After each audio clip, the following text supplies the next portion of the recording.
on the phone. You see, the vast majority of Muslims today, or such a huge number of Muslims today, that are educated. Maybe they're educated with a bachelor's, master's, maybe they're physicians, but they're middle class or upper middle class or upper class. You know what the assumption is in so many Muslim minds? That Islam is backwards. And it's not just Islam, they think religion itself is backwards. We're living in modern times. And as a result of modernity, we have to keep up with the times. And Islam is one of those things that is holding us back. Islam is not dealing with things that are happening right now.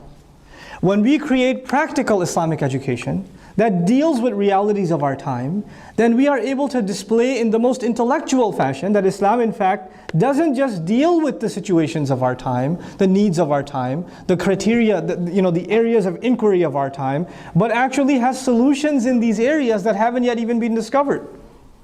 It has things to offer the world of psychology that the world of psychology has never known. They have never known. I'm a basic level student of psychology.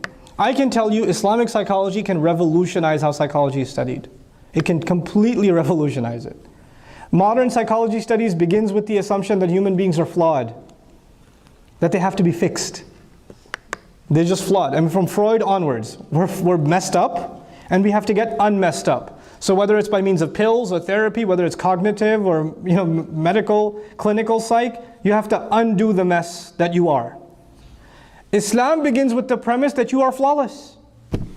كُلُّ مَوْلُودٍ يُولَدُ عَلَى الْفِطْرَةِ. You start with fitrah. And then there were corruptions that came in. You have to, if you can undo the corruptions, there's something good at the bottom. There's something pure. There's something great at the essence of the human being. Is our approach going to be completely different as Muslim psychologists? Yeah. It's going to be totally different. Islamic psychology says your whims, your desires, what you wish for, what you want. Allah put that in you, but you have to control it in order to achieve happiness. If you let your desires control you, you will be miserable in this dunya and in the akhirah. Modern psychology says do what feels good. Do what feels good. That's what they'll tell you. What makes you feel comfortable? That must be the judge of what is right for you. Because what is right for you is not what's right for me. Everybody has their own what's right for you based on what? Your whim, your personal desire. Does Islam have something else to offer?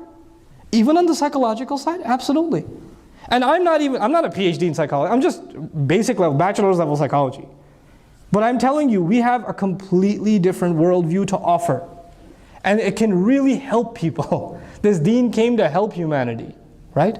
So we are going to be able to give the highest levels of education in Islam if we address the foundations. This is the few things that I wanted to share with you about the renaissance in Islam, that inshallah ta'ala, I'm completely optimistic that it's coming. If we have the vision for it and we have the drive for it, bi'idhnillah ta'ala, we will achieve it.